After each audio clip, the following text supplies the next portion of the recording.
Welcome to the Tipping Point Show. I'm Jimmy Evans. I'm so glad that you've joined me today. I've got a really important message for you, and before I bring it, I just want to say that we have an End Time Prophecy Conference coming up on September the 17th, right here in the Dallas area at Grapevine, Texas, at Fellowship Church. Wonderful church. Pastor Ed Young, he's going to be one of our speakers there. This is an all-day conference from 9 in the morning until 5 in the afternoon. I'll be speaking first and last. I'm going to go 2 times that morning. I'm also going to be speaking the next morning on Sunday morning at Fellowship Church on End Time Prophecy. So if you stay over till Sunday morning, you can hear me 3 times, but we also have Pastor Billy Crone. He's been on the show here many times, and so great friend, tremendous end time speaker, written many books on the end times. We have Greg Laurie, who is a contributor here at endtimes.com. He's written many books on the end times, great speaker. Also, Dr. Mark Hitchcock. He also is a contributor. He filled in for me last week. He's written over 30 books on the end times. He is a wealth of knowledge. He'll be speaking at the conference. Also, Rabbi Jonathan Cahn. Now, Rabbi Jonathan Cahn, in my opinion, is the most profound prophet, end-time prophet that we have in our generation. His books and revelation are astounding. I met him many years ago. I went to New York City after he wrote the book, The Harbinger, and I interviewed him there. Dear friend of ours, but he is going to be there bringing a special message at the conference. So we have a great lineup of speakers all day long. It's $99 for the conference. It is a $49 for the live stream. And so you can go on conference.endtimes.com and sign up. Bring somebody with you. Bring friends, bring your family, bring a group for your church. We would love to have you. That is conference.endtimes.com. We would love to have you be there. I would love to see you there. Now, I want to talk on this program. We're all saddened by what's happened in Uvalde. And it's just absolutely horrific to see someone as evil is that young man go into a school and just shoot. He shot his grandmother in the head shot her in the face before he went to the school. And it's just so heartbreaking to see those innocent lives taken, both the kids and also the adults. And so we live in a very, very immoral, godless time. And this is exactly the way that Jesus and the Apostle Paul told us that the world would look at the end. And so here's what the Bible says about immorality in the end times. These are the words of Jesus in Luke 17, beginning with verse 26. As it was in the days of Noah, so it will also be in the days of the Son of Man. They ate, they drank, they married wives, they were given in marriage until the day that Noah entered the ark, and the flood came and destroyed them all. Likewise also as it was in the days of Lot. They ate, they drank, they bought, they sold, they planted, they built. But on the day that Lot went out of Sodom, it rained fire and brimstone from heaven and destroyed them all. Even so will it be in the day when the Son of Man is revealed. So Jesus is saying, just like the days of Noah, just like the days of Lot, it's going to be just like that when Jesus returns. Well, here are 4 parallels between the days of Noah and Lot and the days that we're living in now. And the first is a business as usual attitude of sinners. Buying, selling, marrying, giving in marriage. And this is why I don't believe that Jesus will come at the end of the tribulation.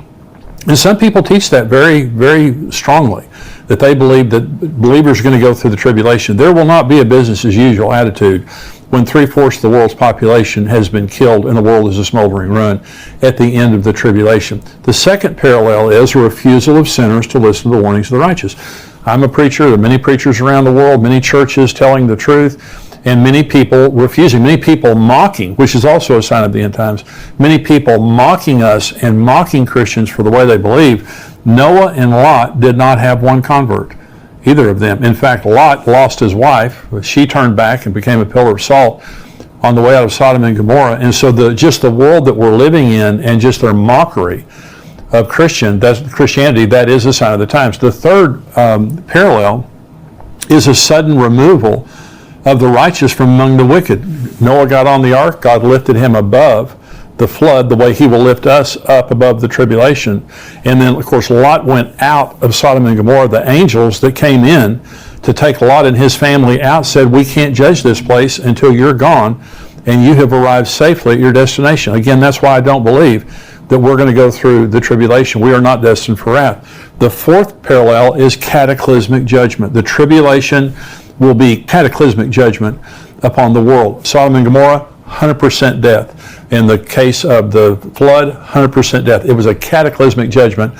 that's going to happen when the tribulation, when the rapture happens and the tribulation comes to the world. This is what Genesis says. When Jesus says it'll be like the days of Noah and the days of Lot, this is what the book of Genesis says about the times of Noah. This is the genealogy of Noah. Noah was a just man, perfect in his generations. Noah walked with God. And Noah begot 3 sons, Shem, Ham, and Japheth. The earth was also corrupt before God, and the earth was filled with violence. Listen to that. So God looked upon the earth, and indeed it was corrupt, for all flesh had corrupted their way on the earth.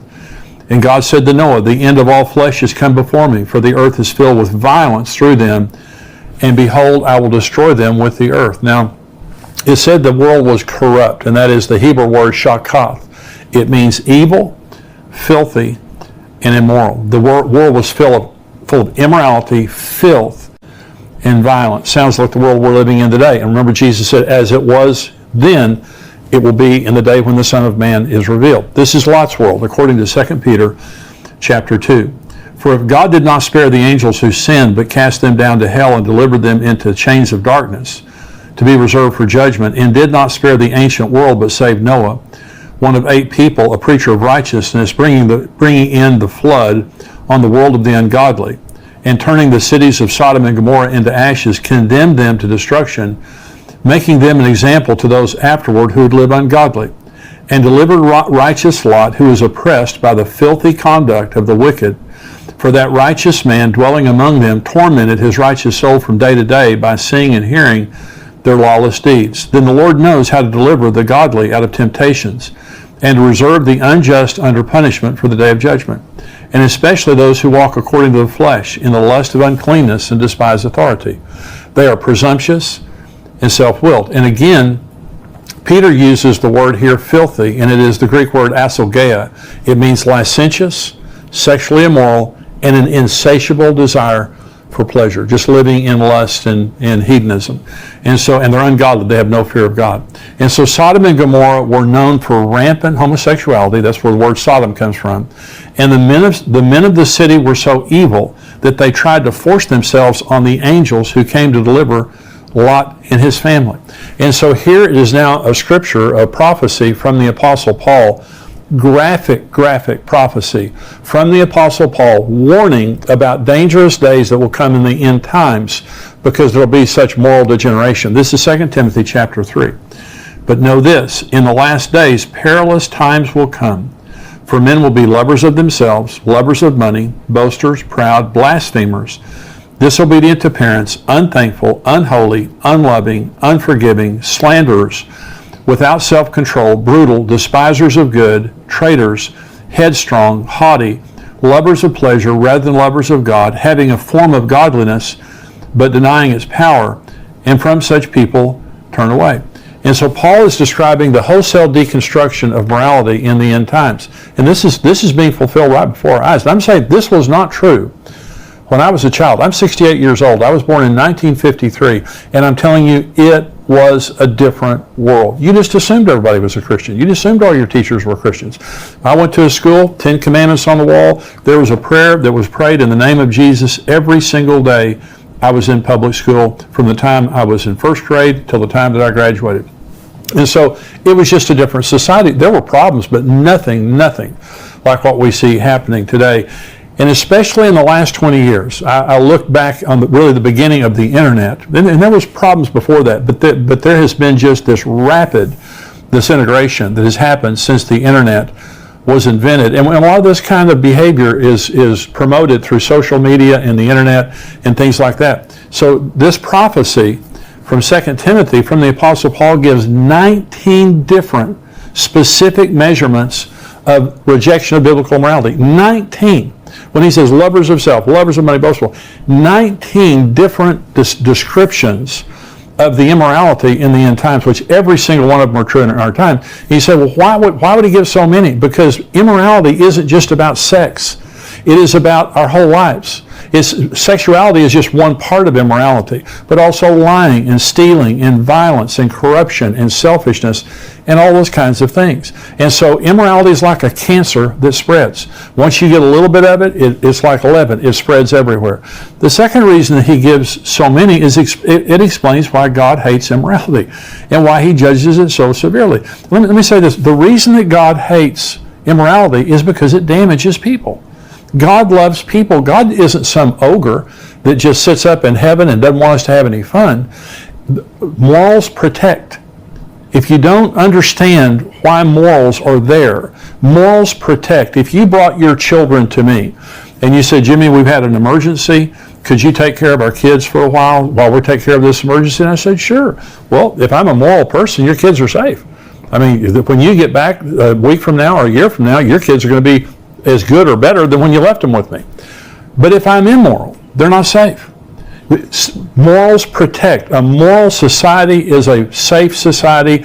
And when we rejected the Bible many years ago, when our society began to reject the 10 Commandments and prayer in school and legalize abortion, all those kinds of things, and we rejected the morality of the Bible, the Judeo-Christian ethic in morality that made our nation great, look what happened. There has never been a great immoral society.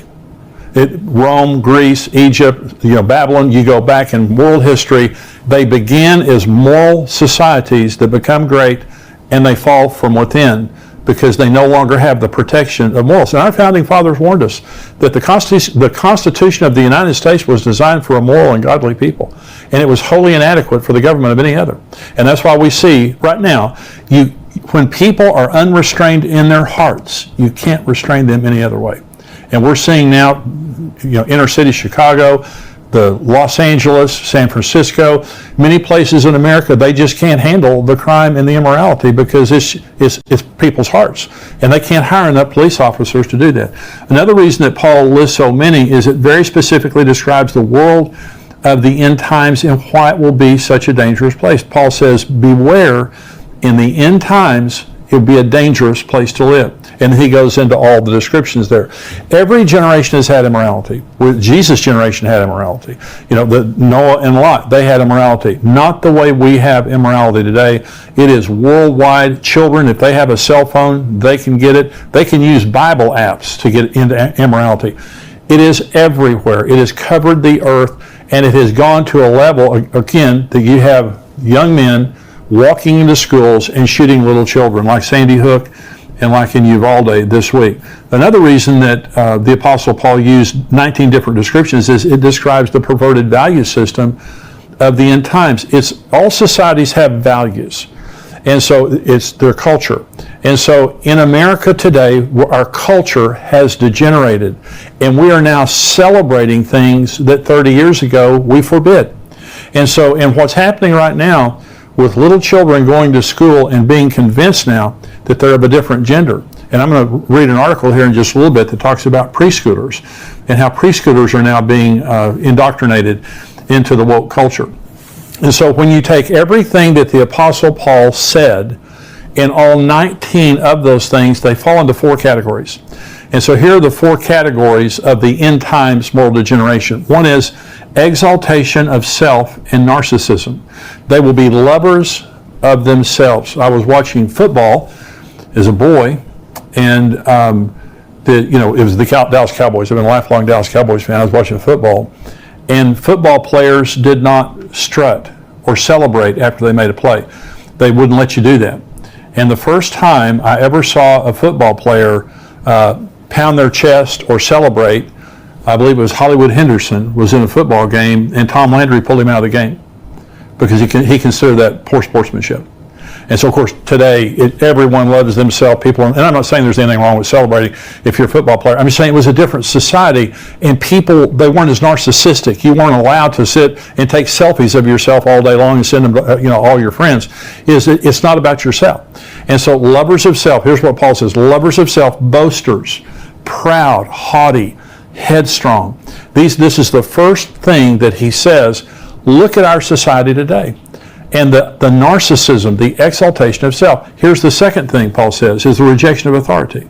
He said disobedience to parents, lovers of pleasure rather than lovers of God, having a form of godliness, but denying its power. And when it's the word power there is the word dunamis, it means morality. It can mean spiritual power. It also means morality. They have a form of godliness, but they deny the morality of that godliness. And so many people today will, they say they believe in God, and they have a form of godliness, but they live very immoral lives. That's what that means. The third category would be rejection of moral standards. He says, unholy, without self-control, and despisers of good. Now, I spoke in a church service one day, and a boy band was in the audience. They're still famous. Very, very famous boy band was in the audience. And they came up to me before I preached, and they said, Jimmy, if you hear girls screaming, it's not about you. And I kind of knew that anyway, and because they were very, very famous. Now, they had taken purity rings, and this was very, very public. They had taken purity rings, and with their mom and dad, they had agreed they wouldn't have sex till they got married. They were vilified in the media. I mean, they were roasted in the media because they wanted to be pure before they got married. Okay, that's despisers of good. What once was a standard that people admired is now something that people slam as being idiotic. But nothing has changed with God. The thing about God, biblical morality is it doesn't change. It is a hard and fast standard that we live by. The number 4 category is disloyal, unloving, and verbally vicious, if that doesn't sound familiar. Paul says unloving, irreconcilable, unforgiving, blasphemers, slanderers, brutal, traitors, unthankful. The word unloving there is astorgeia, the Greek word. It means not even loving your family. When I was a young pastor, it was unheard of for a mother to leave her kids. I had never heard of it. I was a pastor of a very large church. And so you would see men sometimes leave their families, but not women. After I had pastored for 10 or 20 years, more and more parents killing their children, children killing their parents, parents preying on their children. That's what that means. It means you don't even have a normal love for your family anymore. And this is what we see today. The young man in Uvalde shot his grandmother in the face before he went and shot those kids. It's incredible. And so this is why God hates the immorality, and this is why there is such a horrific judgment that came on the world of Noah, of Lot, and is about to come on our world. Now, if you take all 4 of the categories that the Apostle Paul was talking about, describing the moral generation of the end times, and you flip it, here's what it means. Number 1 is exaltation of God over self. If you want to make this thing right and flip this thing over, rather than being narcissistic and arrogant, it means we humble ourselves before God. That's what we should be doing. That's what Christians should be doing. We shouldn't be like the world. We shouldn't be full of ourselves. And this is the whole issue of worship and focusing our lives on God. It's not about me. It wasn't about me. It's not about me. It never will be about me. It is about Jesus.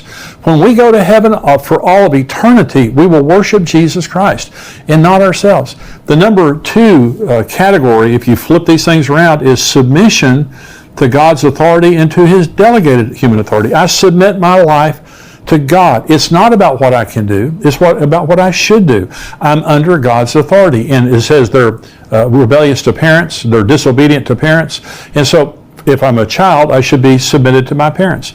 I'm submitted to my boss at work. I'm submitted to the governing authorities. I have an attitude of submission. We now have Antifa, and we have these groups that are completely against all forms of authority. And so, this is growing in our society. Number 3 standard or category would be acceptance of absolute moral standards of the Bible, rather than being immoral and haters of good. We love good. And the 4th category is loving others loyally and sacrificially, rather than being brutal, unforgiving, irreconcilable, and things like this. This is how America began. Those were the standards that made America great. And so America, and let me just say this will not get better. Okay. As believers, we can be the salt and light of the world, but we know according to the words of Jesus that when He returns, it's going to be like Noah, and it's going to be like Lot. He told us exactly what the world is going to be like, and that's why Jesus can come at any time. And I'm saying, for me personally, I want Jesus to come now. There's nothing in this life. All my family's going with me. All the people I care about are going with me. And this world is a rotten, evil place.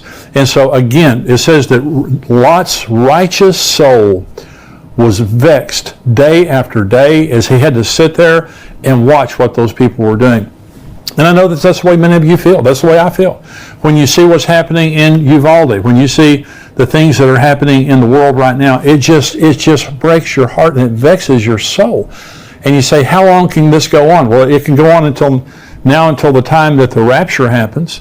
And that will happen. The world is not going to be a better place. I hope a lot of people get saved, and that's the job of the church, is for us to be salt and light in the world and for us to preach the gospel. And so that has to keep going on. And so here's what Jesus told us in Matthew 5. He said, you're the salt of the earth, but if the salt loses its flavor, how can it be seasoned? It is then good for nothing but to be thrown out and trampled underfoot by men. You are the light of the world. A city that is set on a hill cannot be hidden, nor do they light a lamp and put it under a basket, but on a lampstand, and it gives light to all who are in the house. Let your light so shine before men that they may see your good works and glorify your Father in heaven. This is our job in the end times world, and that is we have to be standard bearers. We have to be people of the light. It's so important. It's so important to be together with other believers, because when you get off by yourself, you weaken, especially when you get around immoral people. 1 Corinthians 15:33 says, don't be deceived. Bad company corrupts good morals. And so if you let your kids be around bad kids, no one's perfect, but if you let them be around unbelievers, it's going to corrupt their morals. If you have friends, your closest friends are people who are unbelievers, who have ungodly lifestyles, it's going to corrupt your morals. We need to be around believers. We need to be in church like never before, and we need to be the salt and the light of the world. That is what God has called us to do. And so if you're watching on YouTube, I hope that this message has been a blessing to you. Now, we have a subscriber-only area of this podcast, and I'm about to go into it right now. Plus, we have many other articles and videos all week long that come out. If you're not a subscriber to endtimes.com, it's $7 a month. It's $77 a year. We would love to have you be a subscriber. And this is how we support the ministry, is through subscriptions. And so $7 a month, $77 a year. We try to make it very affordable. But we have Greg Laurie, we have Dr. Mark Hitchcock, myself, writing articles, creating videos to keep you encouraged and informed on what is happening in the world that we live in. And I believe that it is a bargain for $7 just to receive some encouragement. Every single week, several times a week, we come out with articles and videos. Become a subscriber, endtimes.com. God bless you. I want to thank you for watching this Tipping Point clip, and I want you to subscribe to the channel. I want you, if you're not a subscriber, go ahead and click subscribe there. And thank you for watching and subscribing. I want you to join our Tipping Point community at endtimes.com. For $7 a month, you can subscribe, and you have a 7-day free trial. So if you just want to check it out for 7 days, go on endtimes.com, check us out for 7 days, but I can promise you, you're going to love the content. You're going to be getting the Tipping Point show, the full show, every single week, as well as articles and video content from great teachers like Greg Laurie and Mark Hitchcock, and of course myself. Be sure to subscribe to be notified when we release more videos like this. God bless you.